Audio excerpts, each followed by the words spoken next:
this Saturday morning. He's Alex Guest to my right. I'm Cole Bryson. We are live at Ingles this morning, as we are every single Saturday during high school football season. But today we're at 4600 South Carolina 9, Inman, South Carolina. It's the Ingles on Highway 9, closest to Lake Bowen. Freshly, newly renovated Alex Guest. I mean, how about it, man? Doesn't it look good in here? How about it? Looks so good. It's like you walk in and it almost was like everything was kind of like bright and sterile and new, and it's got that new feel. Yeah. It's got the new feel. I mean, there's bright lights in your face and people are. I've died and gone to heaven. Yeah, it is Ingles heaven. It is Ingles heaven. It really is, man. It's awesome. We love being at Ingles every single Saturday morning. And again, we are live at 4600 South Carolina 9. It's two Ingles in Boiling Springs. Obviously, this is the one closest towards Lake Bowen, as I said. So good to be with you, high school football fans out there. I want to hear from you to start the show at 844-326-3663, 844-FANFONE. So many ways to join in on the conversation. If you were at a high school football game last night, I want to hear from you, get your thoughts on what you saw. A lot of teams had bye weeks, Alex, and it felt like, it was a week 0 almost or something. Just, not a lot of games. Well, not as many games, but still some really good games in the area. We'll get to how we did on our weekly picks. We did improve, which is good because I was about to fire myself from picking. After last week, we lose 10 games? 10 games That's last bad. week. You done good this week. You done good. That's good. That's good because I was about to quit picking. I don't like losing. We lost, 3 games? We'll get to that. But welcome into the show. A big night in high school football. Let's kick it right off and get into what happened last night. Scores from week 3. Week 3. I'm so bad at keeping track of a third of the season's over. Don't tell me that. I wish you wouldn't have said that. That's depressing. That's depressing, isn't it? It goes by so fast. It really does. But scores, Alex Guest, from last night in the upstate of South Carolina. Scores from last night in the upstate of South Carolina. Greenwood hosting Lexington. It's a good back-and-forth game from what I saw in Greenwood. A 36-30 winner over Lexington last night. T.L. Hanna and Wren. Cole, this game went to the fourth quarter, and Wren had a 20-19 lead over T.L. Hanna entering the fourth quarter, and T.L. Hanna wins it 40-27 last night. The Battle of the Woods, as I dubbed it, Woodruff and Woodmont, and Woodruff got a 48-6 win over Woodmont last night. Burns, game you were at and you heard on this station last night, 49-9 winners over Greer. Eastside, 56-21 winners at Blue Ridge. It's Emerald coming up with a 42-18 win at Broome. Fountain Inn blanks Carolina last night, 62-0 the final in that game. Were there any close games last night? Lexington, Greenwood. Yeah, Lexington, Greenwood, I guess. A few. AC Flora, 49-0 winners over Lawrence last night. Berea gets a win over Southside, 21-12. It's BHP, a 42-6 winner over Westside. St. Joe's, 49-41 winners over Pickens. That ended up being a good game. Sure. 49-41 over Pickens. Seneca and Walhalla. Well, Seneca is just good game, right? On a warpath. 75. They hang 75 on Walhalla. 75-0 is the final in that ball game. Mountain View Prep, a 41-19 winner over Crescent, rather. It's 35-7. Powdersville, a winner over Pendleton last night. Franklin County over Georgia, or Franklin County out of Georgia. Out of Georgia, right. Gets a 34-7 win over West Oak. Liberty, 42-19 winners against Palmetto. It's Clinton and Chapman come down to the wire. Chapman took Clinton down to the wire, 34-40. Clinton, a 40-34 winner over Chapman. Union County and Blacksburg, 49-7. Union County with the win there. It is Landrum, 63-13 over Asheville Christian. And Chesney gets a 28-21 win over RS Central out of North Carolina. Rutherfordton, Spindale Central out of North Carolina. And a couple of our Skeeza friends in the area, Greenwood Christian got a 35-16 win over Whitmire.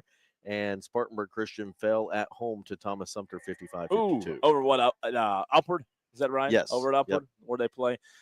Man, what a night it was. You're right. Some blowouts last night. Seneca, they just They just barely got past Walhalla. just barely. What was that, 70? Did you say 75 to nothing? 75 to Man, nothing. man. And here's what I want you to know, Cole. Okay, tell me. Seneca now with a 75 to nothing win has outscored their 4 opponents to start the season 227 to 42. Pretty good. Yeah. Pretty good. Yeah. Seneca's a good team this year, man. Yeah. They're stout. David Crane's got it going on at Seneca. No doubt. For the Bobcats. How about it? Now, you said something just a minute ago, when we're going to dive into a lot of these games, hear from some coaches, maybe a few players this morning as well.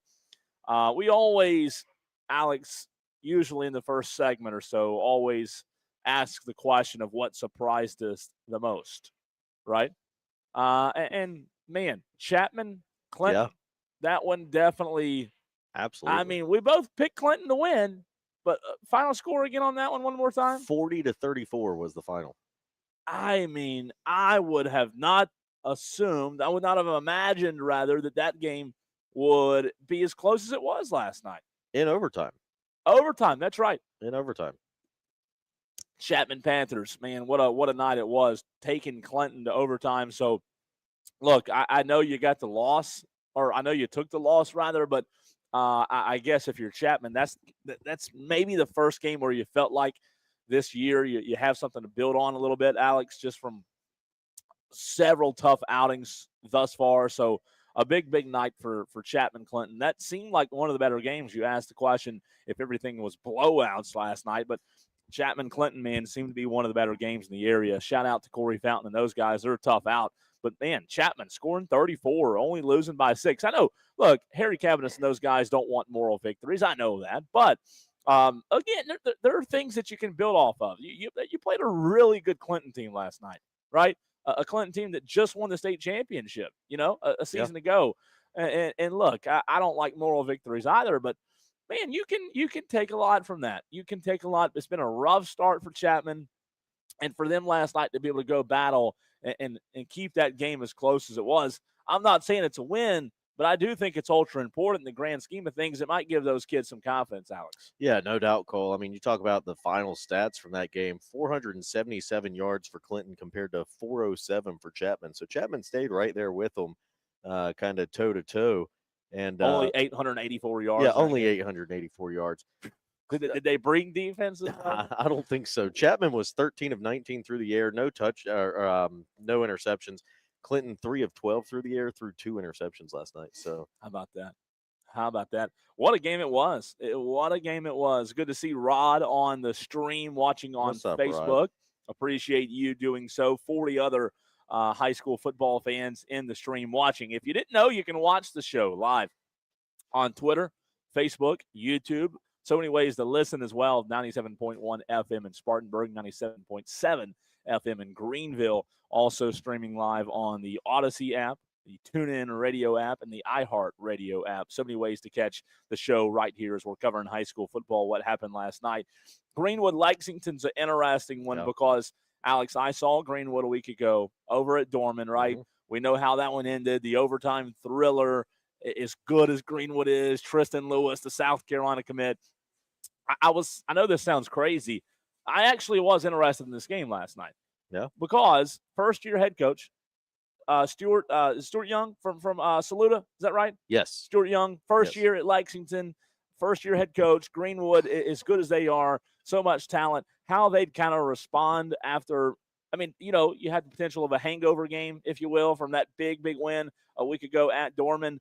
And, that's a story that we don't talk about a lot because we don't cover the Midlands on this show. But Lexington, you had Dustin Curtis step away. He's now the full-time AD. And you got a really quality head football coach from Saluda. And last night, I mean, you're playing a really good Greenwood team. And only a 6-point loss for Lexington. That was one of the better games of the night. Yeah, absolutely, Cole. And that was a game that, going in when I was – trying to make my picks yesterday, I felt like Greenwood was going to win the game. Yeah. But I also felt like that could have been a coin flip either way. And, it really kind of proved to be so. Just going down to the wire like it did, 36-30 was the final on that one. And, But here's the thing, Cole. Yeah. Greenwood outgained Lexington 490 to 276 in that game. Say it again. 490 to 276. How about that? 490 yards on 68 plays and for Greenwood, and 276 on 63 plays for Lexington. That's significant. Yeah, significant. Yeah. How about that? Look, they're a potent offense. Oh yeah. I mean, like I said last week at Dorman, I was really impressed with them. I loved their quarterback Tristan Lewis. He's committed to South Carolina to play safety. I asked a Greenwood fan that I was sitting behind last week. I said, "Has he ever played safety at the high school level?" He said, "No, he never played safety." South Carolina sees him, valuable at that position though. So we'll see. I mean, he's a heck of an athlete. He's a heck of a football player. Here's the game winner last night, Tristan Lewis. Yeah, there he is. Yeah. That's 2 game winners in a row. Yeah. Really. Well, I mean, last week at Dorman, it wasn't a game. Well, it was. It wasn't his walk off. Oh, I'm sure it was. It wasn't his. It wasn't like a walk off. His time expired, but he did lead that drive to go down against Dorman last week and force him to overtime. Then Dorman misses the PAT. Right. I do want to mention this before I forget, because we'll get busy in the show in a few minutes and I'll forget about it. But I was telling somebody last night. I was on the phone with Alex. In the world we live in now with high school athletes, and again, this is not derogatory toward any high school athletes, but it's a me world we live in, right? A very selfish world we live in. I wanted to point this out. This is a really cool tweet and a really cool post, and even better person. Just wanted to share this story. A lot of you out there listening might not have seen this on Twitter, on X. Greer News Sports, Trey Stewart does a fantastic job covering those Greer area teams, but if you have seen the tweet, I want to shout them out, because I don't think things like this get enough publicity.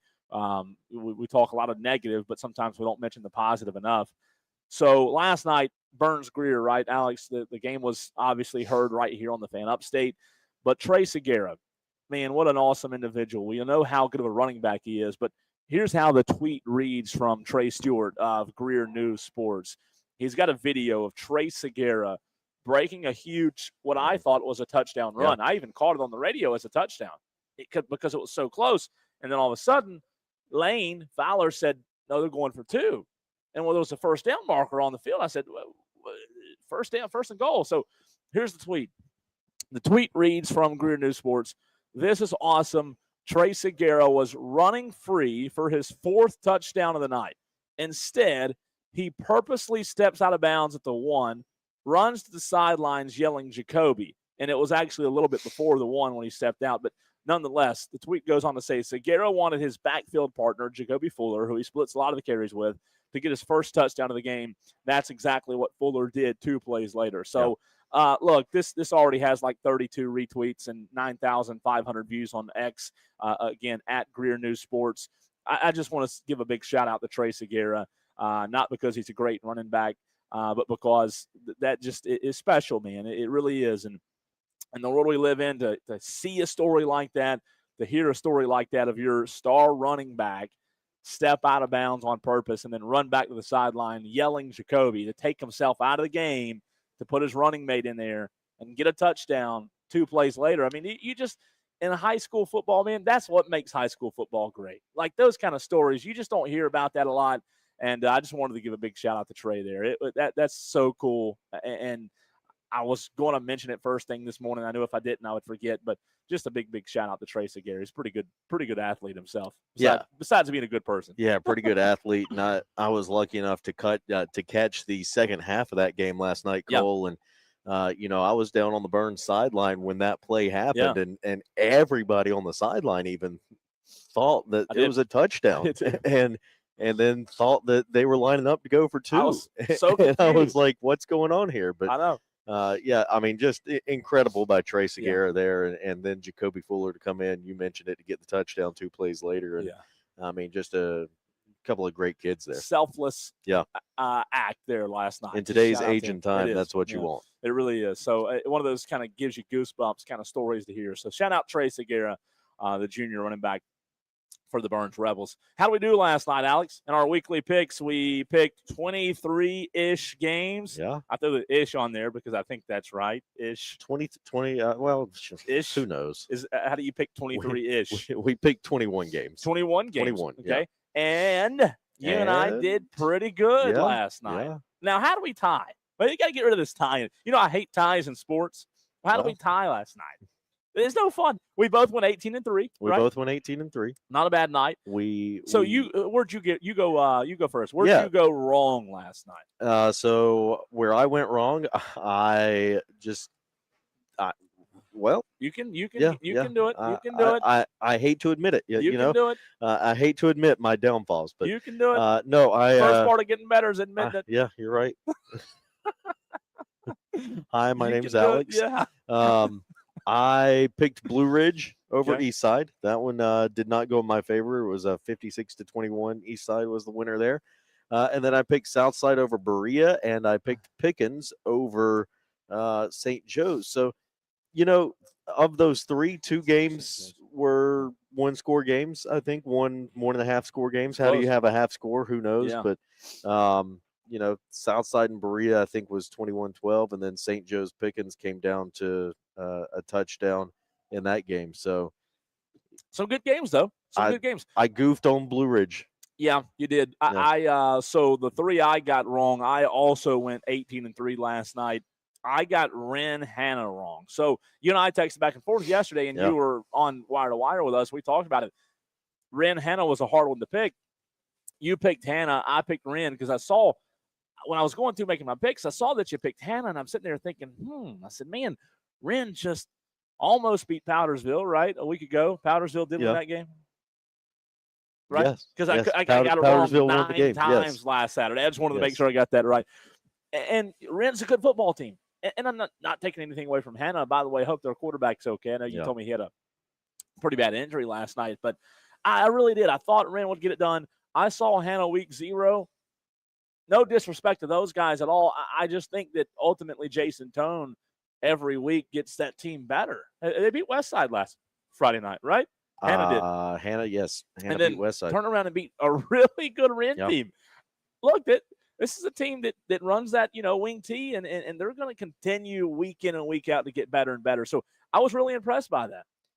Yeah, I mean, Hannah looked really good last night. And again, that was a game that they were trailing by 1. Hannah was going into the fourth quarter. Oh, I didn't know that. Yeah, they were down 20-19 going into the fourth quarter. From what I saw, wow, what a good game! From what I saw on social media, I mean, Hannah does an incredible job with their sports updates on social media. They do. And so that's Thomas Bell. Yes, by the way, yeah. Shout out to him. What I saw him tweet last night was I think they were down 20-19 going into the fourth, and then ended up winning that game 40-27. That's 2 huge wins for Hannah to start off the year 0-1 after the loss to Burns. On the road, 30-10, come back and later on beat Westside the next week, beat Wren. That's 2 quality wins right there. So that's really impressive. Yeah, really impressive stuff. I also got Southside Berea wrong. You did not send me enough information on that game in terms of game notes for me to pick it correctly. I'm going to blame you. I mean, I don't know. Don't count out Drew Chisholm, Yeah, I guess so. We both picked Southside, didn't we? We did. So got that one wrong. Pickens, St. Joe's. We both picked the Blue Flame. We both picked the Blue Flame. How about it? And St. Joe's, Eric Nash, and those former Wofford coach over there running that old Wofford offense gets it done on the ground game last night. And that's the one thing about St. Joe's is, while they might not be bigger, faster, and stronger, what they do schematically can be a little troubling. And evidently it was last night for Pickens. 49-41 win for St. Joe's. So, I mean, 49 points running that. 49 points running that offense. Yeah. That's impressive. That's incredible. It really is. So a big night in high school football. If you just tuned in, we'll get back to the scores in a little while. We're going to have some coaches join the show here in a few minutes as well to talk about last night's game. First, we got to run off to a break. We'll come back, continue the conversation. Again, if you were at a game last night, want to talk about it, you can. The phone lines are open, 844-326-3663. The Saturday Scramble continues next right here on the Fan Upstate.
HIMS.com/joy, HIMS.com/JOY. This is the Saturday Morning Scramble. Mike is hot. Founders Federal Credit Union and your local Ingalls Market. This is the Fan Upstate. 97.7 FM Greenville, 97.1 FM Spartanburg. Streaming everywhere on the Odyssey app. The Saturday Morning Scramble rolls on. Hour number 1 of the show. So good to be with you this morning. He's Alex Guest to my right. I'm Cole Bryson. We're live this morning at 4600 South Carolina Highway 9 in Inman. It's the Ingalls right beside Casa de Cole, I guess. That's not a restaurant. That's where I live. It's my local Ingalls. Alex, I, in fact, had to, wake up a little later, got to wake up a little later today. I think it took me a total of 44 seconds to get here this morning. This is my Ingalls. I love this Ingalls. It's newly renovated, really nice on the inside, and we hope you can come by and see us if you're in the area. It's the Ingalls on Highway 9, closest to Lake Bowen. How about this? A first last night. Quentin Isom of Union County gets his first win at home at Union County, 49-7 over Blacksburg. A big win for Union County. First one of the season, right? Yeah. And then first win for Coach Quentin Isom at home, getting a win over Blacksburg. You and I both picked Union County in that one. You know, I like the way they played last week in that loss to York. You know, played them really close, really tight game, and then able to get the first win. Those guys, you know, they really needed that one, Alex. They really did.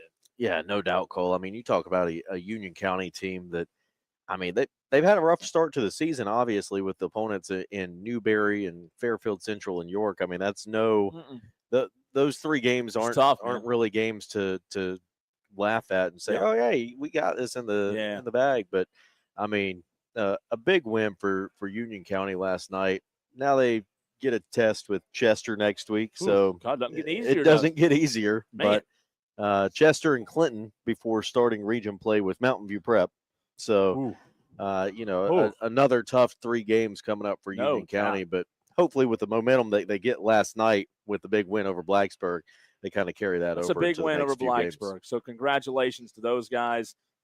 Also last night, a game that was televised on My 40, Alex. I got home last night from Burns Greer, and I was kind of home in a decent time. Yeah. And I should have took some melatonin and went to bed. However, it takes me a while to unwind on Friday nights, and I don't think I ended up going to bed till like 1:30. But I watched Chesney RS Central last night. Really good game. Again, it was televised on My 40. You can go back and watch it on YouTube, and that's what I did. I think I watched most of it, maybe fell asleep sometime in the fourth quarter.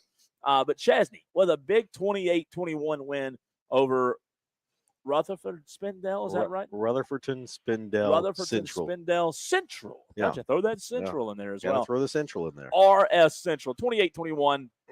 Brett Chappell with a big win last night. And I'll tell you this, man, watching that game, I really was impressed by what Chesney did offensively. Now, defensively, Chesney was really good as well, but I tell you, it was my first time, not in person, but seeing him on TV, watching Evan Reese-Lauder, the quarterback for the Eagles, Alex.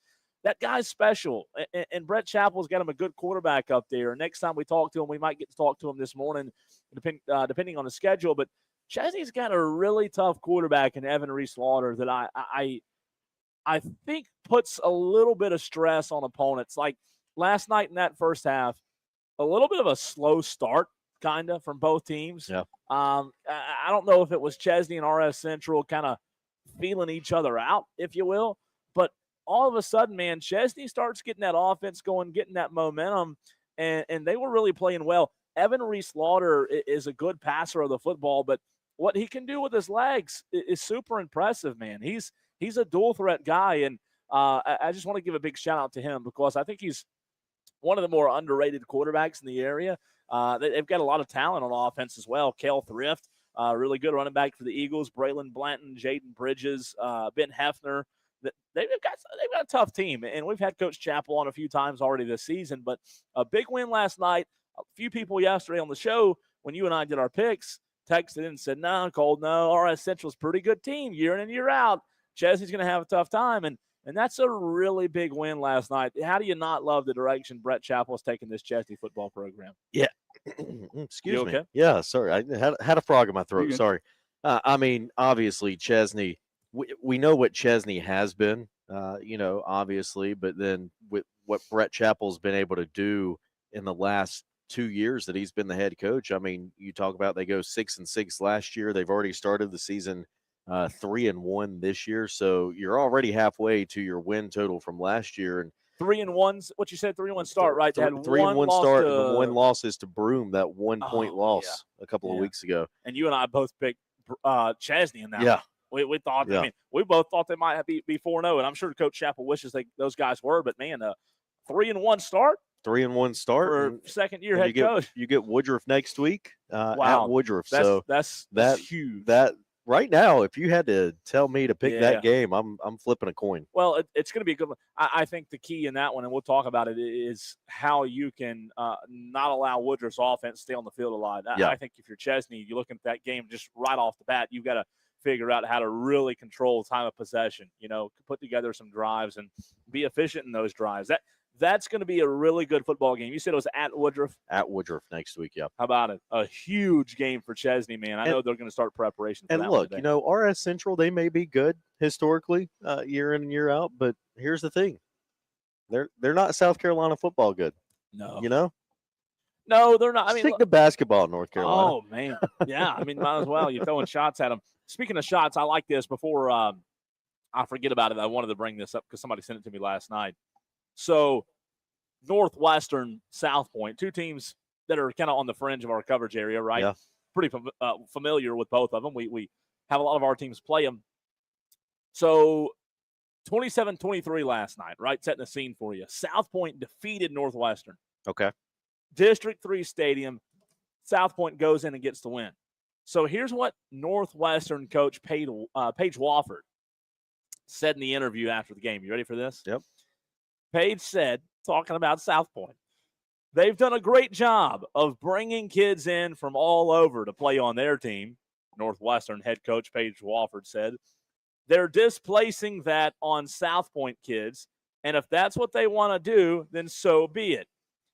This was a game of culture and development versus recruitment. And the good guys didn't win, so we'll keep working. Okay. That was Paige Wofford after the game. Tell us how you really feel, Yeah, Paige. tell us how you really feel. Again, I'll read it again. 27-23 loss to South Point. Coach Wofford says they've done a great job of bringing kids in from all over the area to play. They're displacing that on South Point kids. And if that's what they want to do, then so be it. This was a game of culture and development versus recruitment. And Friday, the good guys didn't win, so we'll keep working. You're right, Alex. Tell us how you really feel. Tell us, man. Taking a few shots at the recruit. I mean, high school teams surely don't recruit these days. I mean, that doesn't happen, right? No high school team in the history of South Carolina football has ever recruited kids surely to come play there. Oh, man, Paige Wofford, classic quote, a classic last night. Josh on the Facebook stream says, so proud of the Ware Shoals Hornets. Yeah. 4-0 for the first time in 25 years. How about that stat, Josh? Appreciate you dropping that one in on the Facebook stream where you can watch the show. Facebook, Twitter, and YouTube. 114 of you doing that right now this morning. Really cool stat there, Josh. Again, appreciate you dropping that one in. I did not know that. First time they've started 4-0 in 25 years. Ware Shoals, that is. And that's 4 wins over Blacksburg, 96 Landrum, and Towns County out of Georgia. And that's some good teams there, like a good Landrum team, too. Yep. I mean, that's quality. That's quality wins right there. And look, their win total last year, 4. They were 4-6 last year. And they've already got 4-0 so far this year. So that's impressive, man. It really is. Pretty good chance of having a better win total this year than you have in the last time they won more than 4 games was back in 2013 at a 5-6 record. Wow. So wow, how about that? Yeah. I want to let you know you can also text the show as well as leave a comment in the stream. The phone lines are open as well. 844-326-3663. If you were at a game last night that you want to talk about, you can get in on the conversation. A lot of teams, Alex, had bye weeks. I mean, I don't know, what is it, 9 teams in our area, I think, had a bye week. I think so. I was talking to a referee on Thursday night at a JV game, and he said, Cole, in my whole district, we have 3 games tomorrow. Yeah. That's it. 3 Wow. games in this whole district. The region or district or whatever they call it, the officials, they kind of split it up in terms of the areas, the upstate. So a lot of teams, especially in Region 2 5A, had bye weeks. Only 2 teams in that region played last night, Yeah. Burns and Eastside. Burns and Eastside. Other than that, the other, 6 teams were off. So there might have been more than 6 teams with a bye if you really count it up. So a lot of teams with a bye, they'll be back in action, obviously, this Friday night. We mentioned Chesney there. Congratulations to Brett Chappell and those guys, a big win. But also, how about Landrum last night? You mentioned Ware Shoals with their win, Alex, over Landrum just a couple of weeks ago. Mhm. Landrum's a team that's kind of surprised me in 2A. 63-13 win over Asheville Christian last night. Obviously, Asheville Christian can't compete with the Landrums of the world. They just don't have the number of athletes. I thought that one might get out of hand, and it did. I will tell you this, though. What Mike Reed's done in his first year, not really having a full offseason, and those guys are all of a sudden, 2-1, 3-1 on the season. Landrum's in a really good spot, and maybe one of the better stories overall in the upstate. Mike Reed coming in, and look, he was already on staff, so that helps. He talked about that with us, and being on staff obviously already gives him a little bit of an advantage. But he wasn't the head coach, and for that staff to have this Landrum team at 3-1, that says a lot to me about those guys just going through what they went through and a coaching change. And, they don't always have the numbers. They don't have the depth that a lot of teams have. And they've got 3 quality wins on the season. Yeah, 3 quality wins. You open the season at Walhalla with a 20-13 win. You got a win over Berea, who, we pick against Berea every week, it seems like, and Berea comes out and shocks us. Yeah, got to quit picking against Drew Chisholm. And then you mentioned it, the loss to Ware Shoals 2 weeks ago, or last week, I guess. I don't know how dates work. 20-12 was the final on that one, but 3-1 start. 3-1 start for Landrum. That's pretty impressive. Good start to the season. It really is. And by the way, now you look at that Ware Shoals loss, and it's not really a bad loss now when you look at what Ware Shoals has done. And the next 3 games for Landrum, and this, no disrespect to these 3 teams, but the next 3 games for Landrum look like very winnable games with West Oak, Blue Ridge, and Blacksburg. No doubt. No doubt. And then you get Think about that, man. Then you kind of get into the meat and potatoes of the schedule in Clinton, Liberty, and Chesney and those 3 are obviously the tough ones, right? Is that a small region? Is that a 4-team? Yeah. No, I'm sorry.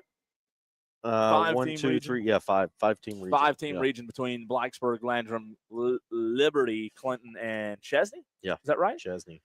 That's a pretty tough region, though. Even though it's small. I mean, Liberty's a good team year in and year out. They had a win last night. Yeah. Chesney's really good this year. Yeah. Clinton, state champions. And what Landrum's done in their first year under Mike Reed, it's impressive. That's going to be a really interesting region to watch. See how it plays out. Absolutely. Saturday morning scramble continues. We'll get into a lot of the games that you want to hear us talk about as well. So many games to get to.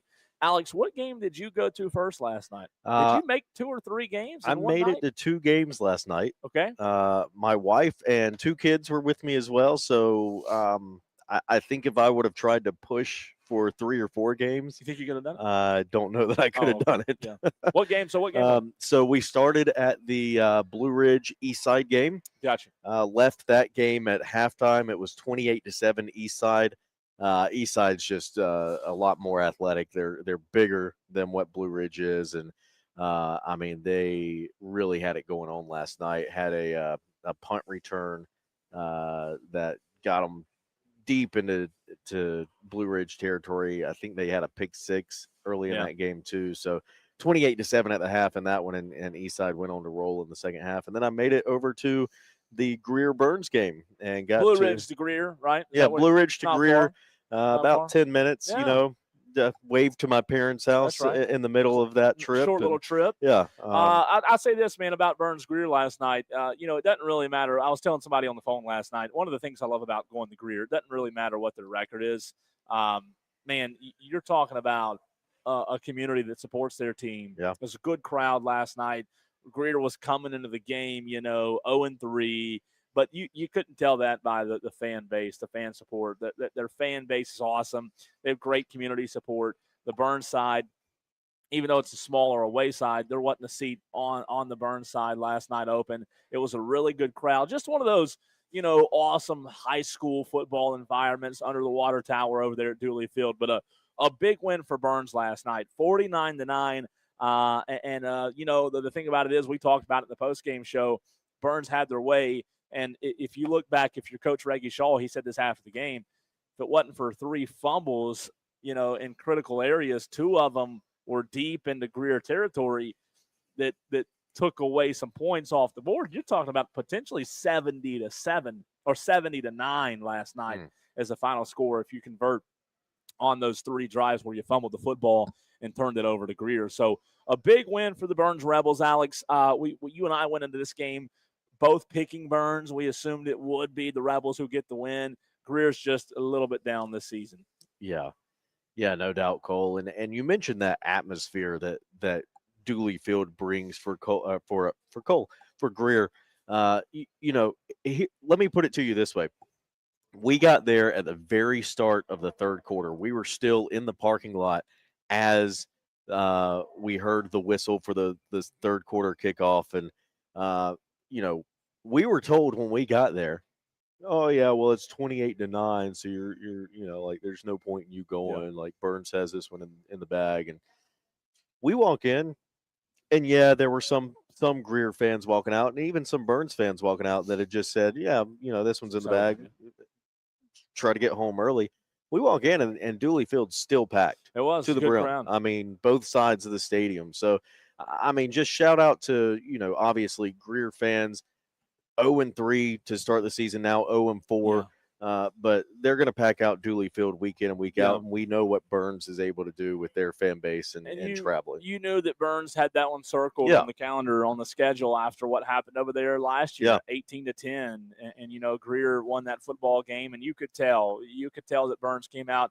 I liked the way they played last night. I thought defensively they kind of started slow, just in terms of Greer moving down the field that first drive, being able to get on the scoreboard and kind of really move the ball at will. And then all of a sudden that Fred Cross-led defense really tightened up, and it made it tough on Greer. Last night, team stats out of that one. Burns had 21 first downs last night, 11 for the Yellow Jackets. Rushing yards, these are net rushing yards, 77 yards on the ground for the Greer Yellow Jackets. So the Rebels held Greer to 77 yards on the ground last night, Alex. For the Burns Rebels, they were able to rush the ball 224 yards, a lot of rushing yards last night for Burns. Through the air, 167 yards through the air for the Rebels, as well as 118 through the air for Greer. Total offense last night in this Burns-Greer football game, Greer ran 62 plays last night of total offense, 195 yards on those 62 plays. Burns ran 52 plays for a total of 391 yards. Wow. Individually, how about this last night? A big night for Trey Segura. It seems like we've been saying that every Saturday this season. 9 carries. Alex, this is the stat that I think is so impressive. 9 carries, which isn't a lot of carries for Trey Segura, right? Yeah. 137 yards and 2 touchdowns off of 9 carries last night. When you can hand the ball off and your running backs averaging 15.2 yards per carry, wow, off of 9 carries, that's next level kind of stuff there for Trey Segura, man. Yeah, no doubt. And I mean, it's not just because, they played Greer and Greer started the season 0-4 so far, blah, blah, blah. I mean, Trey Segura does that against any opponent for the most part. So far, he has this year. He's averaged over 100 yards on the ground every game this year. Jacoby Fuller also had a big night, 15 carries, 80 yards, and a touchdown. We talked about that one where Trey stepped out of bounds. 2 plays later, Jacoby comes in. A big night for Kane Rogers as well, who came out sometime in the early in the second half as Burns was starting to get a lot of fresh jerseys in the game. Kane Rogers, 10 of 13 for the Rebels, 3 touchdowns, 0 interceptions. He had a 45-yarder, was his longest, again, 163 total yards, only 3 incompletions. Alex, through 3 games, Kane Rogers, 0, knock on wood, 0 turnovers. Wow. 0 interceptions this season thus far. Walker Burdett did get in the game. A sophomore quarterback for the Rebels. Chu Harris had 3 receptions for 36 yards last night. Trey Segura, 2 catches for 50 yards and a touchdown for the Rebels last night. Kalen McDowell also had a score. Greer, look, what I said on the broadcast last night, Greer, yeah, they're 0-4. But I tell you this, man, I do respect those players, those guys over at Greer. They, number one, they play hard. They really play hard. It's a rivalry game. They want to play hard in that game, Alex. But, you look at that team and say, oh, they're 0-4. They're not any good. But there were some bright spots for Greer last night. I think they've got some talent. We'll see if they can put it together. We know that Will Young's schedule is really tough every year. Dawson Fowler, just a sophomore at quarterback. Think about that. Going into your sophomore season, trying to lead this Greer team, your young quarterback, you're going against really good opponents in non-region. You're going against Burns. He was 8 of 23 last night statistically. No touchdowns, 1 pick, 118 yards. So not the best night for him. Calvin McCoy's kind of their workhorse on the ground last night, 24 carries, 70 yards, and 1 touchdown. The Burns Rebels defense only held them to just 2.9 yards per carry last night. So a stifling Burns defense. But again, you have to show respect and give those guys some credit because you look at that Greer football team, they've got some talent. Zay Mosley, Calvin McCoy, A.J. Jackson, Tucker Hudson, some really good football players over at Greer. You just know the only bad thing is, boy, Will Young always likes to schedule those tough non-region games, doesn't he? Yeah, he does, no doubt. Will Young kind of comes from the era of having to schedule the tough non-region games for playoff seeding purposes and stuff like that. But Greer, here's the thing with Greer. I've seen them start the season 0-4, 0-5 before, and then go on and finish the season 5-5 That's because right. they win out the last of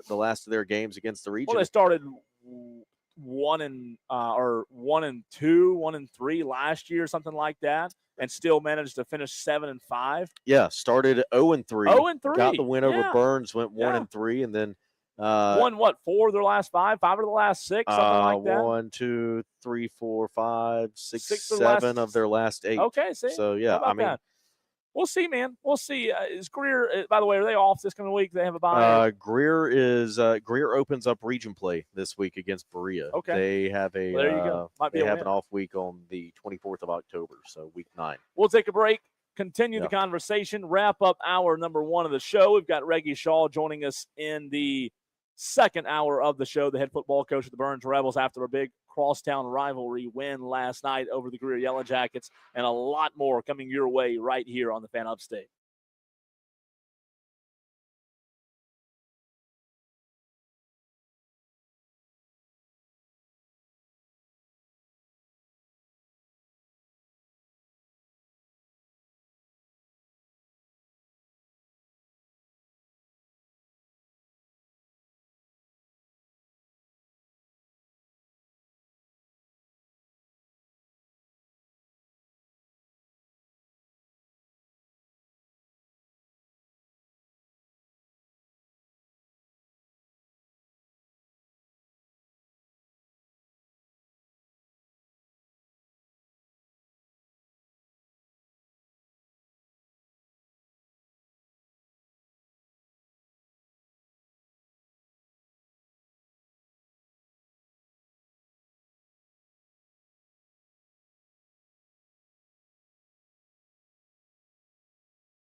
Putting a bow on hour number one of the show, the Saturday morning scramble coming at you. We'll have a jam-packed hour number two. Going to hear from several coaches coming up on the show. Reggie Shaw, the head football coach of the Burns Rebels, leading us off at 9:05. If you were at a game, I want to hear from you as well last night. What game were you at? 844-326-3663. You can also leave a comment in the chat, as Josh has this morning, as Rod has, where you can watch the show live on Twitter, Facebook, and YouTube. Your biggest surprise, I don't think we got to that, Alex. Your biggest surprise from last night, week 3 games, before we move on to hour number 2. What stood out to you the most last night? And I think I asked you this question yesterday, and when we did our weekly picks segment on Wire to Wire, but what stood out to you now that you have seen the scores?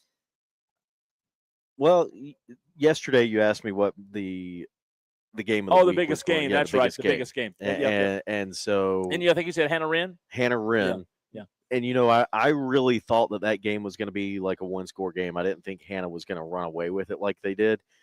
I think, Cole, the biggest surprise to me is the score of the St. Joe's Pickens game, because St. Joe's, with the offense they run, putting up 49 West points. Coast offense. They throw it every play, right? Yeah, scoring exactly. 49 points. Is that what they do? Yeah, absolutely. No, yeah. I'm kidding. No, I'm with you. Yeah. I'm with you. I think that is the biggest surprise, just what St. Joe's was able to do. 49 points with the wing 49 points with the wing T offense, and their defense. And here's the thing with like St. Joe's, Christchurch, Southside Christian. Yeah, they play 3A. They're in 3A, but they're only dressing how many players a game? Like 29. Yeah. So a lot of those Both guys ways. are probably playing both ways. Oh, no doubt. So they're giving up 41 points, but they're also scoring 49 points. Yeah, that's impressive. Big win for Coach Nash and those guys, right? Yeah. Getting that big win. You're right, 49 points for that offense, man. That it just shows you, like, once you know how to do it. And again, I no disrespect to their opponent Pickens last night, but Pickens obviously had trouble stopping it. And I think their coach would admit to that. But what if you can't stop it? Sometimes it's like a leaky faucet. It just, there's nothing you can do, and sometimes that leaky faucet becomes a faucet with full steam, right? With that water gushing out, if you're really struggling to stop that wing T offense. And a big win for St. Joe's last night. I think the one that surprised me was Clinton Chapman. And look, the outcome didn't surprise me. You and I both picked the Red Devils last night to get the win, but was I expecting an overtime game in Clinton last night? No, I wasn't. And Chapman 5, 6, 7 years ago in overtime with Clinton wasn't surprised me. It wouldn't surprised you a bit. Yeah, no, not at all. For those guys, I said it when we started the show.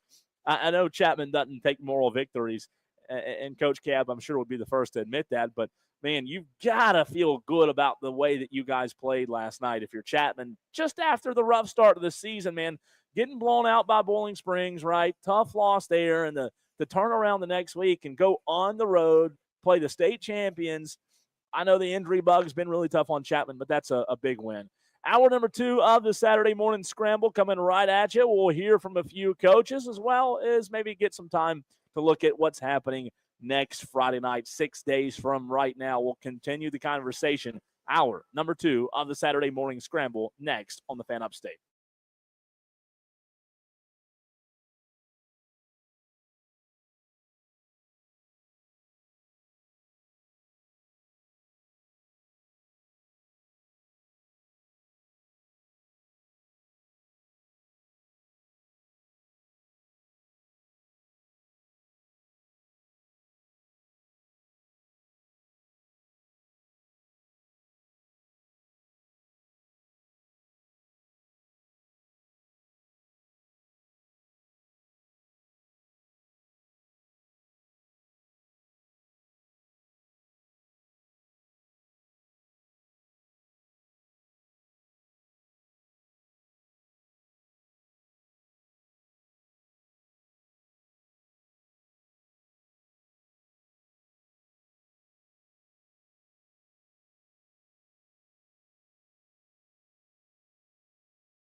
Scramble on the Fan Upstate. Hour number 2 of the Saturday morning scramble rolls on. So good to be with you on this Saturday morning. We'll have Reggie Shaw joining us in 5 minutes, the head football coach of the Burns Rebels. But first, I want to go right to it, straight to the source. A lot of you just tuning in. What happened last night? You're sleepy. You hadn't looked at the scores. You hadn't heard them yet. Well, that's what Alex Guest has for you. Alex, you ready? You fired up? That's all I'm good for. Who told you that? Your wife tell you that? No. Oh. You. No, I've never said that. Okay. Scores. I'm ready. From Scores. week number 3 with Alex Guest. Deep breath. Deep breath. 23 games to get to last night. Greenwood, a 36-30 winner over Lexington. It's T.L. Hanna coming away with a 40-27 winner over Wren. Woodruff, 48-6 winners at Woodmont. It is Burns getting a 49-9 win at Greer. Eastside goes on the road and defeats Blue Ridge 56-21. Emerald, 42-18 winners at Broome. Fountain Inn defeats Carolina 62-0. The final in that ball game. It's AC Flora 49-0 winners over Lawrence. Berea gets a 21-12 win against Southside. Westside falls on the road to Belton Honeypath 42-6 final in that one. St. Joe's 49-41 winners over Pickens. It is Seneca coming up with a close victory over Walhalla 75-0 in the final in that ball game. Yeah, you heard that correct. 75-0, Cole. Seneca over Walhalla. 75, like 7-5. 7-5. Wow. How about that? Like- they only scored 75. Like 25 points away from 100. It is Mountain View Prep, a 41-19 winner at Crescent. Powdersville gets a 35-7 win at Pendleton, and Franklin County out of Georgia gets a 34-7 win at West Oak. Liberty 42-19 winners over Palmetto. It is Clinton 40-34 in overtime over Chapman. Union County 49-7 winners over Blacksburg. Rutherfordton Spindale Central, RS Central, falls at Chesney. 28-21 is the final in that ball game. Landrum 63-13 winners over Asheville Christian out of North Carolina. Yeah. It is Abbeville, a 42-7 winner against 96. And then our Skis of Friends, Greenwood Christian 35-16 winners over Whitmire. And Spartanburg Christian falls at home 55-52 to Thomas Sumter Academy. How about it? How about it? Those were the scores from last night. Yep. And some good games over there. Some good game of that, Yeah. Alex. Hand Dave, you the water. appreciate it. Yeah. Thank sorry. you so much. Thanks, My Evan. apologies. Thanks, Yeah. Evan. Some good games in week 3. Again, we'll get to what happened, or we'll get to what's coming up, rather, probably in the very last segment of the show here in hour number 2. But a lot of good games last night. You did mention there were a few lopsided victories as well. But, man, just a fun night in high school football as a lot of teams were on their bye week. Yeah. You were able to see 4 different football teams last night. That's impressive.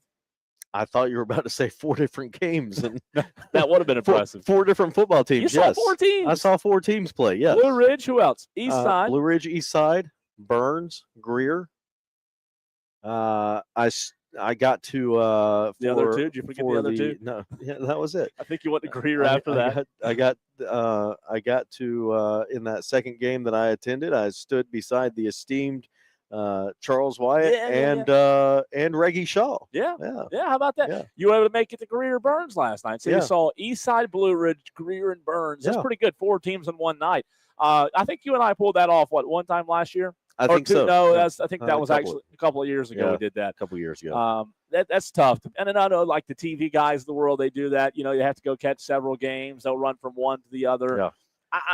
But they're only like I have a friend in the business that does that. Yeah. And he's only at a game for maybe 3 drives. Right. And then he goes to the next, and then the Just next. capturing B-roll, and, right? Yeah. And so it's like, I at least I got to see 4 full quarters last night of football. And that's the thing about it. Those guys, you mentioned they have to be at so many games. Yeah. You don't get to. I mean, you know what happens. You hear the results later, but you really don't get to see the actual, the gameplay. So it's tough. But glad you got to see 4 different teams last night. There were a lot of fun games in the area. Obviously, Burns Greer, you heard that one right here on the Fan Upstate. We're going to get Reggie Shaw momentarily on the phone with us to talk about the Yeah. big win last night. But you know what? All the coaches all season long, the ones that send us stats, I know they send you a lot of stats. Appreciate them as well because they do make our job a lot easier. And I know you get a lot from, you know, coaches across the upstate when it comes to stats and what happened last night, right?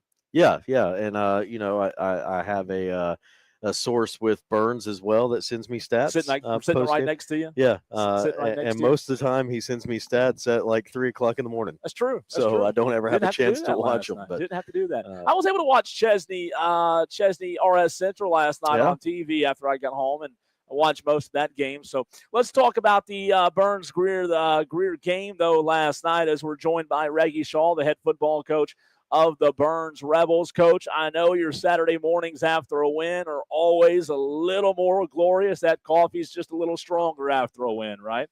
Hey, no doubt. Man, that donut and coffee is different for sure this morning. I think we actually. Sounds like me. I was going to say we actually partook in some similar breakfast items this morning at Ingles as well. A big win for you guys. You mentioned it last night in the post-game interview that obviously we all know how this one ended the season ago. Is that something you noticed when this week came around after the bye week, that your guys were a little more juiced up for this game against Greer? Because we were extremely locked in and motivated and, just eager to get back over there and improve, the body of work that we put in. Just couldn't be more proud of a group of players and coaches after just a gut punch at Irmo. We came back and responded with just incredible focus and effort, and it showed on the field. I think we got a lot better between the last game and last night. No doubt. Was there any worry, Coach? We were talking about it on the air, but, you had a little bye week, right? Practice is different than a game play. And then last night, Greer, that first drive, was able to move the ball. Now, after that first drive, your Fred Cross-led defense tightened up in a big way. But was there any worry in that first drive, or do you think that was just lack of having played in a few weeks?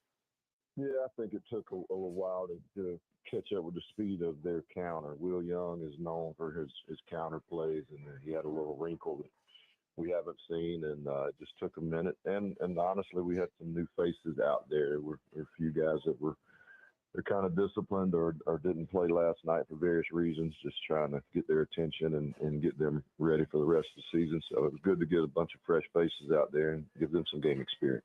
Coach, what does it mean for you and your offensive coordinator, Jordan Dura, that when you can hand the ball off to your running back 9 times and that guy gets 137 yards and 2 touchdowns? I mean, I think that's the definition of efficiency, right? I'll tell you, man, it starts up front. Our offensive line is really just continued to get better and better under Matt Love and Kyle Gant. But last night, Trey just showed the flashes of who he can be. Yeah. I mean, he was a man among boys at times, running through people, his vision on the cutbacks, and his speed to get away from people. It was a joy to watch. I mean, you just saw. I feel like he's back to his full potential and full speed, from a season ago. This, look, we call the games, and sometimes the runs that he makes, I'm left speechless. I know that might sound surprising to you, but you see it every day in practice. Sometimes those runs he make, I mean, do you sometimes just still find yourself thinking, my goodness, how does he do what he does? Last night, it was amazing just to sit and watch what he did because, just the whole total package of his balance and vision and his speed to, he makes 2 to 3 yard runs, can turn them into touchdowns, and he makes your offensive line feel really good at times. They don't have to dominate the offensive line. They just got to occupy and give him just a sliver of hope and space. Coach, offensively, you guys were sensational again, averaging over 400 yards per game in 2025. Your defense, though, you talked about it, they were really good as well last night. They held Calvin McCoy, the Greer running back, to just 2.9 yards per carry. Talk about what this defense continues to look like as it evolves this season. Well, they're young in spots, and so, the more we play, the better we're going to get, and we're still evolving. We're still experimenting some. That was the beauty of the bye week, is we got to move some guys around and try them in different positions just to find the right fit. We've got 2 sophomores on the hash back there with DJ Torrance still out, and then just a bunch of young guys got to play last night. A ton of sophomores got to play, which is huge going into the region. because it's nothing like game experience. But Yeah. they're going to continue to get better as the more we play. Kane Rogers, we talked about Trey Segura being efficient, Coach, but Kane Rogers last night, 10 of 13, 3 touchdowns, 163 yards, again, through 3 games. Kane Rogers has taken care of the football in every way possible. I know as a coach, when you talk about your senior quarterback, you've got to like what you've seen from him.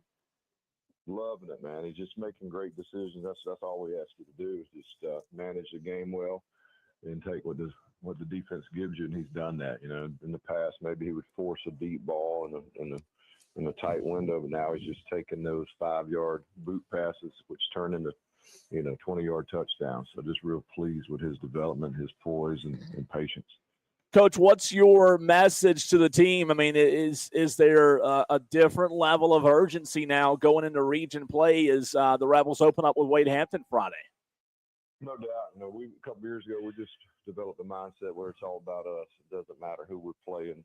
Standard doesn't change. But, obviously going into region, you want to continue on this momentum that we've gotten, and we've got to stay locked in and stay healthy and continue to grow and develop.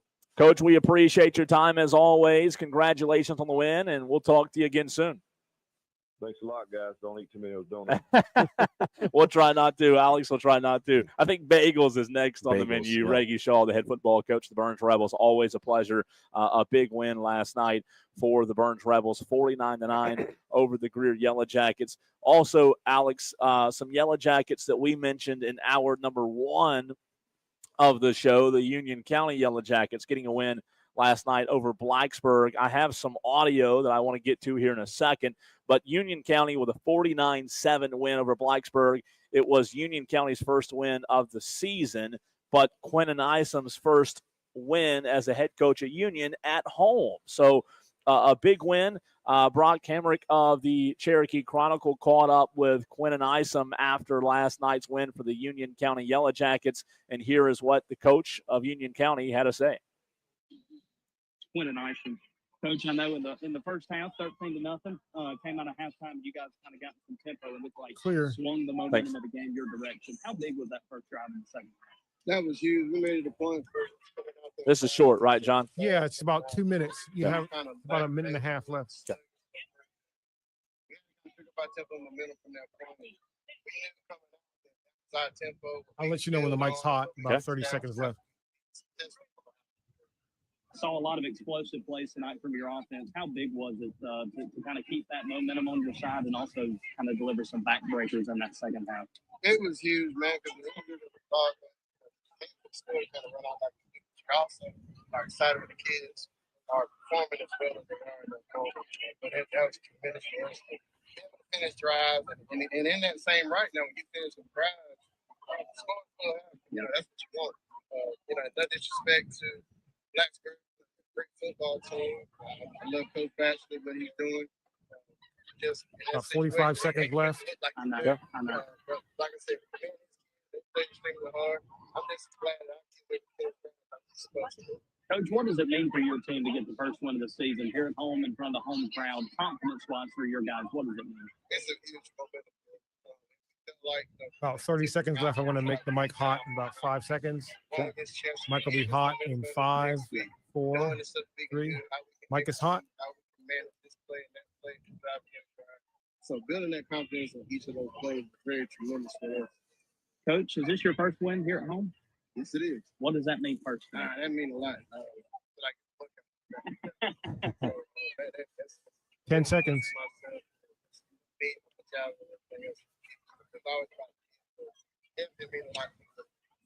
Coach, appreciate it, man. Congratulations. We'll see you. That was Quentin Isom, the head football coach of the Union County Yellow Jackets. Audio courtesy of Brock Hemrick of the Cherokee Chronicle after the big win for Union County, 49-7. And I think, Alex, you mentioned earlier in the show how big of a win it is because the next few coming up for Union County, the schedule hadn't been kind to the Yellow Jackets thus far. No, not at all, Cole. You talk about a game at Chester next week, and Chester isn't the Chester of old, but Chester is still Chester. Still Chester. Still a really good team. How many times can you say Chester in a sentence? Yeah. And then you got Clinton, Mountain View, you open the region with Mountain View Prep, and then your region consists of Mountain View, Broome, Chapman, and Woodruff. So very tough remaining 6 games for Union County. And, you just got to hope that your 49-7 win over Blacksburg last night is a momentum changer for you and your team, and helps you gain that momentum as you continue down through now really a very tough remaining schedule. And I know that's tough for Blacksburg too, because like they've got challenges that they face. Yeah. Year in and year out, and for those guys to have to be able to take a loss like that, I mean, they looked at that opportunity, and I think they probably would include that game against, what was it, Chase a couple of weeks ago as well, right? As a game where maybe they could get that done, and they played well in the second half against Chase, just came up a little bit short last night. Really, wasn't close. I don't believe at any point in that ball game between Union County and Blacksburg, but I know Josh Batchelor will get those guys better as the season goes on. Yeah, no doubt, Cole. And again, Blacksburg's schedule doesn't get easier either. You know, I mean, they have a game against Central out of Pageland next week, and again, Pageland Central is kind of like a Chester. They're not necessarily the Central of old, but they are still Central. And then you got Broome, and you open region play with Chesney, Landrum, Clinton, and Liberty to close out the season. We'll see, man. I believe Blacksburg went to a freshman quarterback, so trying to just throw a wrinkle in some things up there and see what's working. You got a lot of guys playing both ways. Josh Batchelor, though, does a great job, and I'll say it's a tough job up there. I know that he wouldn't say it, or it might not be the popular thing to say, but it's tough to win at Blacksburg, and they hadn't traditionally ever been a program that has the year in and year out talent and depth. And I think, my opinion, I think it's a real tough job. And I think Josh Batchelor's a good coach, and those guys will continue to get better. He's got a good staff around him as well. We're going to take the first break of the hour. We'll continue the conversation, maybe have time to hear from a few other coaches as well. And we'll look ahead at what's going to happen, what big games are coming up 6 days from right now. Hour number 4. Do you know this show hour had 4 number 4? hours? Yeah. I'm so used to saying that. You know what? Let's do 4 hours. I'm so used to saying that. It's early. We can get every coach, every score out of every hour number 2. Hour number 2 of the Saturday morning scramble continues right here on the Fan Upstate. Clear.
Commissioner Mike is comments, hot in 3 call seconds. 844 fan phone. Mike is hot. 71307 followed by keyword fan. This is the Saturday Morning Scramble on the Fan Upstate.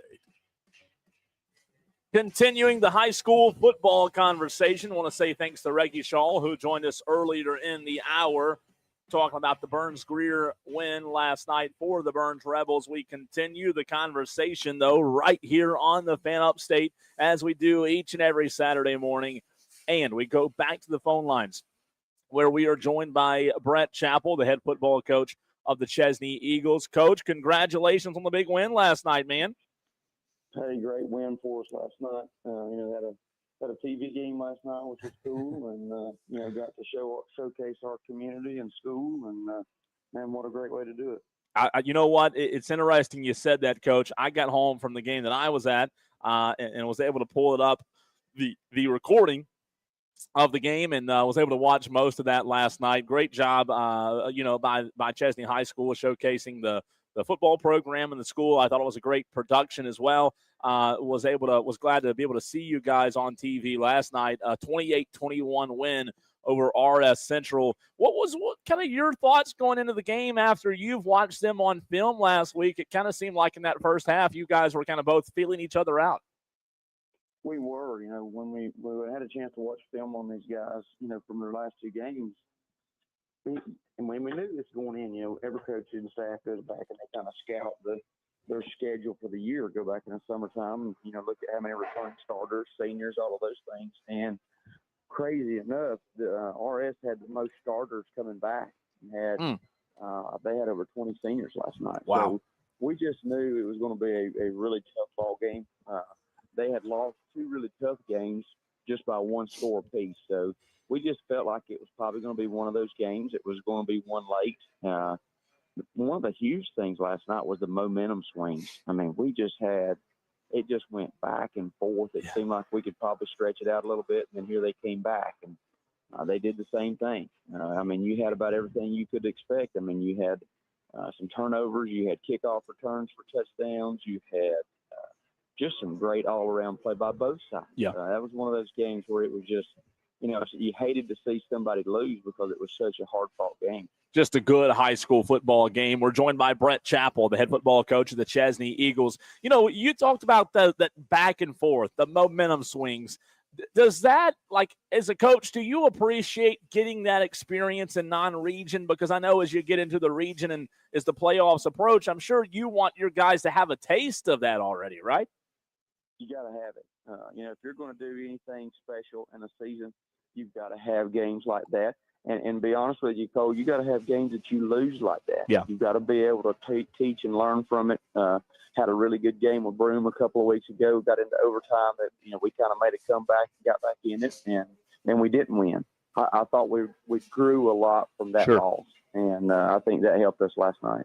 I was going back watching early this morning, watching that game, and I just, as a coach, having a guy like Evan Reese Lauder as you do at quarterback, it looks as if, again, I want to hear from you on this, it looks as if you can use him in so many different ways that really put stress on a defense. You mentioned the back and forth. Do you feel like from what you have at that quarterback position, it's kind of sometimes a cheat code in ways for you guys to be able to win those games?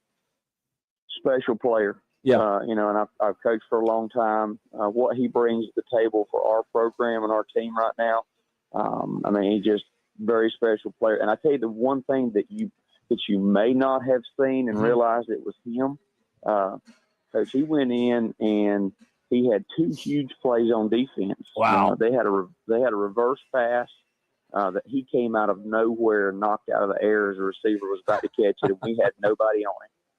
But the other one that was even bigger, their running back was going in to score. They were at the 10-yard line. They were going in to score, and Evan came up from safety and hit him, caused the fumble into the end zone, and Braylon Blanton recovered it. Wow. And that's just on the defensive side. Yeah. And you look at what he did offensively for us. So, great job out of him. Team win, obviously. We had a lot of guys make special plays. Marquez Franklin, I think it was 94-yard touchdown on the kickoff return. Braylon Blanton had an interception right there at the end to seal the game for us, and another big catch, during the game. But just a great win, just an exciting time for our kids in our school. Coach, when you look at what you've seen thus far, the sample size has continued to get a little bit bigger with the games you've played. What are the biggest takeaways? What do you like about this team? What do you think you can do a little bit better? They just got a lot of fight in them, because we're not a very big team. We're not got huge numbers. We're not really big when you look at size. We're not going to win the eye test, when we get off the bus. But the kids just fight. Just got a lot of fight in them.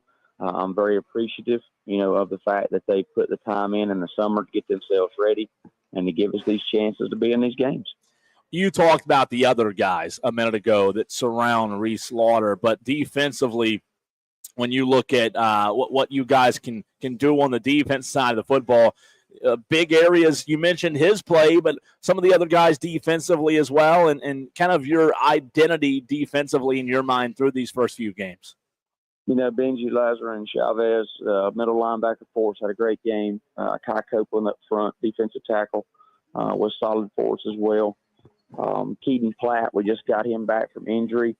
He got released Thursday, and he started last night and had a big game at safety, the other safety for us. Carson Gossett, another senior. Just some really good play on that side. I tell you, the game started off, they had a 15-play drive to start the game. We only had one possession in the first quarter. Offensive possession. I mean, they just kept the ball away from us, but they didn't get points. And defense held them out, got the ball back, and we were able to get a score. And then, of course, they came right back down and scored. Maybe one of the biggest series was the series right before halftime. We got the ball back with about a minute and 10 seconds. We only had one timeout, and Evan took us right down the field. Had 5.8 seconds on the clock at about the 15-yard line, and dropped back to pass. And they did a great job in the coverage, and he busted out of the pocket and scored with no time on the clock. We scored right there at halftime as there was no time on the clock. Went up 7 points. We got the ball to start the second half, and Marquez returned kickoff. So we got two scores, within a minute and a half of the game. Yeah. Thinking we might be able to stretch it out, and here they come right back. So just a great game to watch last night, too. Well, Coach, look, the season just continues to get tougher and tougher, and we were looking at the schedule earlier this morning, and boy, a big one on Friday night. I know it's early on Saturday morning. You probably hadn't had time to turn the film on yet, but what do you know about this Woodruff team just 6 days away? Coach Sloan, I've only been down here 2 years, and, we've had the opportunity to see some really good teams and good coaching. And certainly Coach Sloan and that bunch have both. Really talented team. They do a great job coaching. Just from the experience I got just from last year and got a chance to see them. Great game we had with those guys last year. We were tied late in the third quarter going into the fourth quarter and kind of got away from us last year in the fourth quarter. I can tell you one thing. Our kids will go down there and we'll fight and we'll give them everything we got. I don't know where it's going to shake out at, but I'll go to battle with our bunch and see what we can do. I love it, Coach. Give me goosebumps just hearing you. I'm ready. I'll put on a helmet if you want me to. I mean, I might not be worth a crap, but you got me fired up as well. That should be a fun one over there Friday night at Woodruff. Congratulations on the win as always, Coach, and we appreciate your time. Hey, guys, you listen. Y'all take care. Have a great weekend. Looks like it's going to be a good one. You too, Coach. Appreciate Thanks, you, Coach. Brett Chappell of Chesney High School right here on the Fan Upstate. Is that we hadn't, taken a look at all the games. Is that the biggest, though, Alex, when you look at Chesney Woodruff? That's a big game for both teams. That might be at the top of the list, right? Yeah, I mean, Chesney Woodruff. You got Greenwood TL Hanna next week too. Big one. Opening up, Big one. playing that one. So that's a good one. Yeah, I mean, I think that probably haven't really had a chance to. Yeah, and we'll look at the last segment, and you look at the full slate of games. A lot more games I know coming up Friday. Is so many teams last night were on a bye week, right? Yeah, I think we've got we had 21 last night. We got 29 next 29, week. So 29 games to look at and cover here in the Upstate. So congratulations to Chesney, 28-21 win, and he mentioned it. That the two good coach teams. He talked about Brett Sloan over at Woodruff and how well coached they are. But I say the same thing about Chesney. I think when you look at what he's done in his short tenure over at Chesney, they're well coached. Chesney's well coached. They've made a really, really big jump in my mind, and that one should be a lot of fun on Friday. I had forgotten that they were tied late in that game last year, Chesney and Woodruff. Yeah. That's insane. That should be a good one. I guess it was at Chesney a season ago, and this time it'll be over there in Woodruff. That should be a lot of fun. Appreciate Coach Chappell for hopping on with us. All right, before we turn the page on week 3, let's look, Alex, make sure. Let's, how you, before you leave the house, you always make sure you got all your keys, phone, the wallet, the keys. Let's make sure. Nothing we missed last night. Yeah. Nothing we missed before we turn the page and run the break here in about 5 or 6 minutes. Greenwood-Lexington, we mentioned, was a fantastic game last night. 36-30. Greenwood, Tristan Lewis, you mentioned, I think, in the start of the show, he did a game-winning touchdown. What was it, with his legs, though? Yes, with his legs. A scoring touchdown. So that kid's super impressive. I talked about it last week. I saw him last week for the first time over at Dorman. I'm just blown away with how good of an athlete that guy is. T.L. Hannah Wren was, you said it, maybe the final score wasn't as tight as we thought it might be. T.L. Hannah with a big win. And I think if you take anything away from this, these first few weeks of the season is, you don't want to start 0-1, but, man, look at a Hannah team that started 0-1 that really – they had a tough loss that night against Burns, 30-10, and all of a sudden the way they've rebounded. I mean, Hannah's wins over West Side back-to-back with West Side and now Wren, 2 really good football teams. They had a bye mixed in there as well, right? Yeah, had a bye week 1, so they opened with the loss to Burns and then had a week to sit on it. Yeah. And marinate in it. Bye week, I guess, right? Yeah, and then 49-20 winners at Westside last week, 40-27 winners home against Wren last night, and then they get Greenwood next week. We mentioned the big win or the big game coming up between Chesney and Woodruff. Woodruff with a big win last night, 48-6 over Woodmont. Burns 49-9 over Greer. We talked about that. Region 2 5A looking at region games now, Alex. I mean, you've got a big region, 8 teams? 8 teams, yep. Compared to some of these other teams in our or some of these other regions with smaller regions. Region plays here for Region 2 5A next week. Yeah, Region 2 5A and Region 1 5A.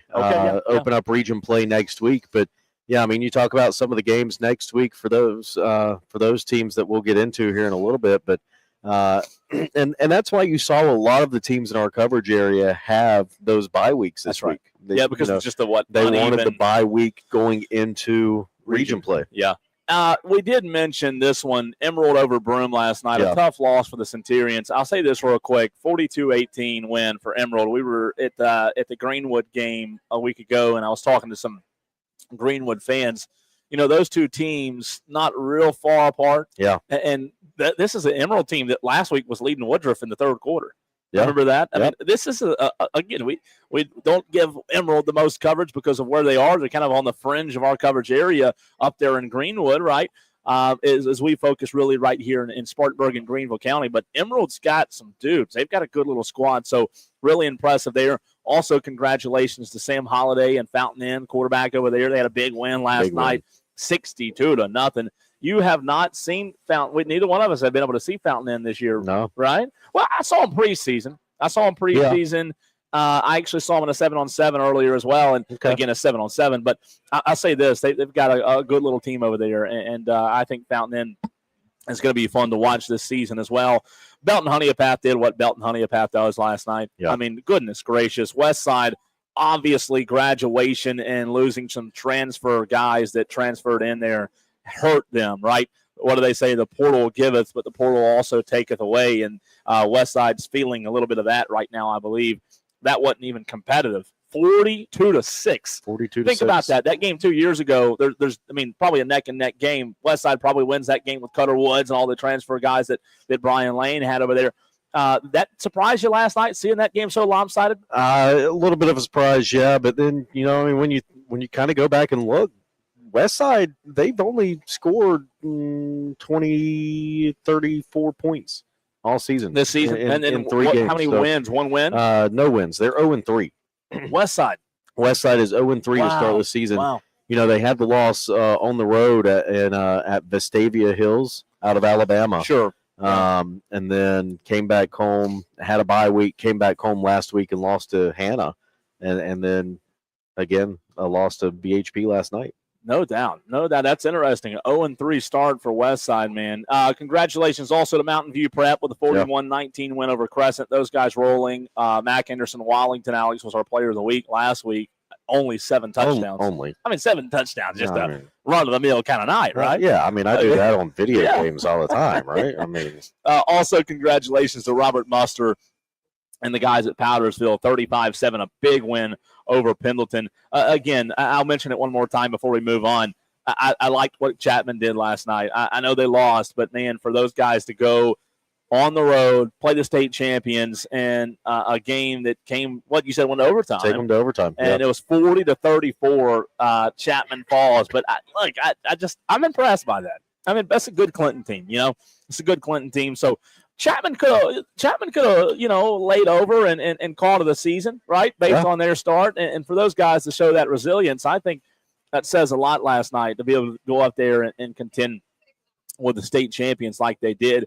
Also, again, congratulations. I talked to Mike Reed of Landrum this morning, but he's out of town, so wasn't able to join us. 63-13 win for those guys. Landrum looks, off to a very strong start.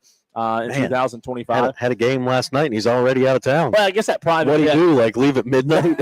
Private jet. Money. They got those private jets up there in Landrum. Sheesh. I tell you, man. I don't know if it was Cabos, or I don't know what it was. It might have been just 30 minutes up north, but nonetheless, a lot of good teams, man. A lot of fun games happening this week as well. Congratulations to those who were able to get the win last night. Also, thanks to Reggie Shaw and Brett Chappell for hopping on with us this morning. Really good interviews there. If you missed it, you can go back and catch them on thefanupstate.com.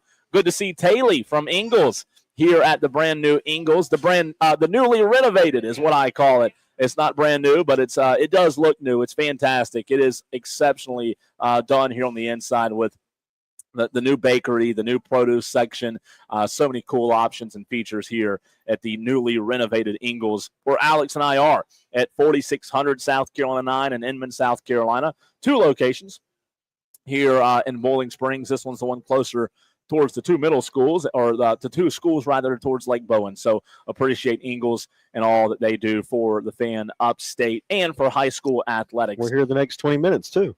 Here for another 20 minutes. If you're in the area, if you're in Bowling Springs, we'd love to see you. Love to have you stop by, talk a little high school football with us. We'll turn the page officially on week 3, and we'll take a look at week 4. What's happening next Friday night, next on the Fan Upstate. Clear. Thanks. From the Eagles Market Studio.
on the Fan Upstate. Again, the Saturday Morning Scramble brought to you by Founders Federal Credit Union and your local Ingles Market. We are wrapping up the show live from Ingles this morning. So good to be with you as we're taking a look now, Alex Guest, of what's to come. Week 4 on the horizon, 6 days away. A lot of these teams who are on a bye week are ready for action, gearing back up, getting ready to play on Friday night. And let's take a look. Let's take a look at those week 4. You made your picks yet? No, not at all. No. I made mine yesterday at, I think, when we did our, what time did we do that? Like 4:45. That's when I made mine. Like that, yeah. I was way late. Yeah. Normally, you know what's funny? I had people yesterday texting me throughout the day around lunchtime. Where are your picks? Where are your picks? And I just got busy, didn't get them, on the website till later in the day. But I think I finally did around 4:30, 5 o'clock. Better late than never. But we'll get our picks in here pretty soon. And again, every week you can find mine online at thefanupstate.com. Let's see here. Week 4, September the 19th is now on the horizon, Yep. Alex. Here we go. Early leans. You ready? Yeah, early leans. Let's do it. Again, these aren't picks, just early leans. Am I on the wrong page? No, you're on the right page. I was just going to make it a little easier. Oh, okay. Yeah, Sorry. there you go. I'm not good at this Excel. Yeah. I wish you could know how many times in the past week I've used ChatGPT to help me with Excel because I struggle big time. Oh, man. I mean, big time. You poor guy. I am. I'm not the Excel expert like you are. You've already got colors. I don't know how to. Anyways, early leans. Easily J.O. Man, early lean for you. Ooh, interesting game there. Yeah, interesting. Man on a bye. If I'm going to lean, probably go easily. On an early lean. Yeah, early lean. Yeah, I think I'm with you there. J.O. Man's, I think they're still trying to find their identity. I think so, yeah. And first year under head coach Bryce Smiley. So I think I'm with you there. We'll highlight some big ones as there's a lot of games to get to. Yeah. We might not have time to get to every one. Greenville back in action off of a win last week. They're at Woodmont on Friday night. Greenwood, TL Hannah. That's one of the games you mentioned a few minutes ago. I mean, come on. Are you kidding me? Hannah hosting this game, Alex, after 2 huge wins, West Side, and then last night, Hannah getting a big win over Wren. Greenwood seems like one of the better teams in maybe the state in 2025. This, to your point, might be the marquee game of the night on Friday. Yeah, I think so, Cole. And, right now I have Hannah written down as my early lean, but that pick is probably going to change a couple of times as the week goes on before we get to next Friday. Yeah, it could be interesting. Hillcrest Malden on Friday. I think that's a good game. Malden's coming off the big win. They had a bye week as well, but still, I mean, Malden has shown some flashes. They beat Bowling Springs. Hillcrest coming off the big win last week as well. That'll be interesting to watch on Friday. Bowling Springs and Gaffney both back in action off their bye week. And, this is what I love about this region is it's 2 different storylines every season. A brand new Bowling Springs team offensively, Alex. They've still got some guys defensively. They lose Jeremiah Favorite a couple of weeks ago due to a shoulder injury. Obviously, he's the best player on the field in my mind for the Bulldogs. Not having him Friday is huge, and hopefully he can get back on the field soon for the Bulldogs. But Bowling Springs Gaffney all of a sudden seems like a monstrous game for both programs. Yeah, no doubt, Cole. And tell me, when's the last time Bowling Springs beat Gaffney? The last time Bowling Springs beat Gaffney. Yeah. Okay, let me think. What year is this? 2025. The last time, without looking, I'm not going to go look. I'm going to say the last time off the top of my head that Bowling Springs beat Gaffney was the year 2016. Yes. Okay. Yep. 2016. And they beat them. They beat them twice that year. Regular season and then in the playoffs. But you talk about that. Then Gaffney on an 8-game win streak against Bowling Springs in that rivalry. I mean, and I say rivalry because it's kind of turned into a rivalry. Two passionate fan bases. I mean, that was a close game. That was one of the better games last year. It was close game, and that was a game that Boiling Springs really should have won. Should have, and then let it get away. So, I'm a Gaffney boy. born and raised in Gaffney. So my early lean on this obviously is going to be Gaffney, but I try not to let the black and gold glasses that I wear sway my picks. Wade Hampton making the trip over to the brand new Nixon Field on Friday night. Should be a good game. Riverside Dorman on Friday as well. Dorman hosting the Riverside Warriors. That could be interesting. Obviously, my early lane would be Dorman, but we'll see if Gideon Merritt and those guys can make that one interesting. Spartanburg's at East Side.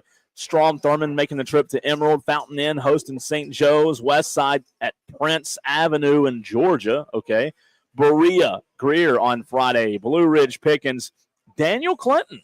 It's a pretty good game right there, right? Yeah. A good Daniel team. You know how they are year in and year out versus the Clinton team who struggled with Chapman last night. That one could be a lot of fun Friday, Alex. Could be, Cole. And, I think my early lean on that one's going to be Clinton. But is it? I think with Clinton struggling last night, again, I'm all about momentum. And I just feel like Clinton's going to have a better week of practice this week to get themselves prepared for a tough Daniel team coming in. Seneca hosting Travelers Rest on Friday. Belton Honeypath hosting Palmetto. 96 hosting Crescent. Liberty Wahala. Landrum, Mike Reed and the guys on the road at West Oak. Christchurch back in action this week. They're making the trip to where we are, not far from where we are, rather, to Chapman, to Inman, South Carolina. Christchurch taking on Chapman. Those guys coming off of a big win versus Riverside last week, right? Broome makes the trip to Powdersville. Southside Christian out of Greenville makes the trip down to Saluda. Mountain View Prep at American Leadership. Do you know where American Leadership is located? Lexington. Is it? Yeah. How about wow, that was impressive. Yeah. I'm very impressed by that. I did not know that. I think American Leadership, and this is just random fact of the day. Yeah. I think American Leadership is like a national charter school type thing. Okay. So if you search for American Leadership, it'll bring up one in like Arizona and Michigan and Lexington. That'll confuse me. Lexington. Yeah. Union County making the trip to Chester Friday. A tough one for Union County. Year in and year out, good Chester football team. Yeah. We mentioned Chesney Woodruff, man. 2A versus 3A. This one could be fun over in Woodruff on Friday night. Central Blacksburg. You also have Whitmire at Greenwood Christian. Thomas Sumter at Upward taking on Spartanburg Christian Academy. Alex, look, there's some good games this week. Bowling Springs Gaffney's huge. Woodruff Chesney's huge.